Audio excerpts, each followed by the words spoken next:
Hello everyone, কেমন আছো সবাই? আশা করি প্রত্যেকে ভালো আছো। তো আজকে আমি তোমাদের সাথে শেয়ার করব একটা নতুন রেসিপি, সেটা হলো মোচার ঘন্ট।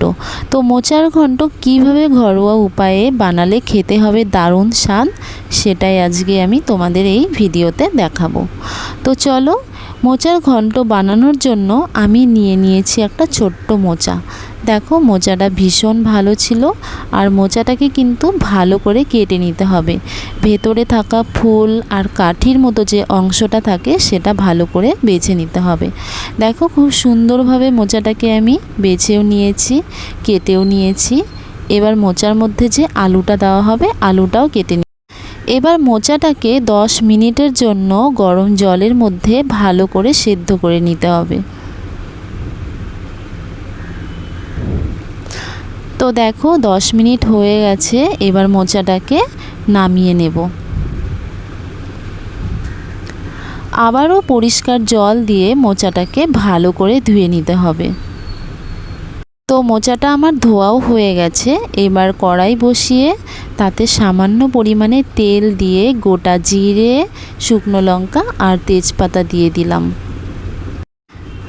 এবার কেটে রাখা যে আলুগুলো ছিল, আলুগুলো আমি এতে দিয়ে দিলাম।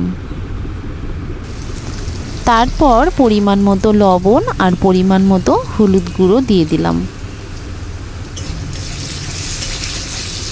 এবার কিছুটা সময় ধরে আলুগুলোকে লাল লাল করে ভেজে নিতে হবে।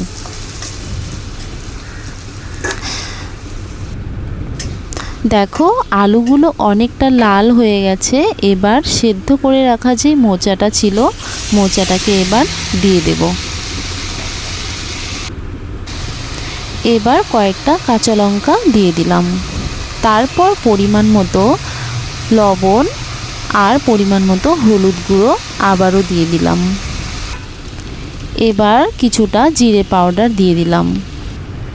অনেকক্ষণ সময় ধরে মোচাটাকে নাড়তে হবে। নাড়তে নাড়তে যখন হয়ে আসবে, তারপর আমি গরম মশলা পাউডারটা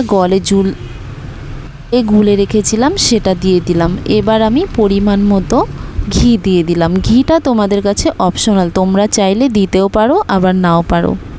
ভিডিওটা কেমন লাগলো অবশ্যই একটা কমেন্ট করে জানিও। তো দেখা হবে আবার নেক্সট ভিডিওতে। ভিডিওটা ভালো লেগে থাকলে চ্যানেলটাকে অবশ্যই সাবস্ক্রাইব করে দিও।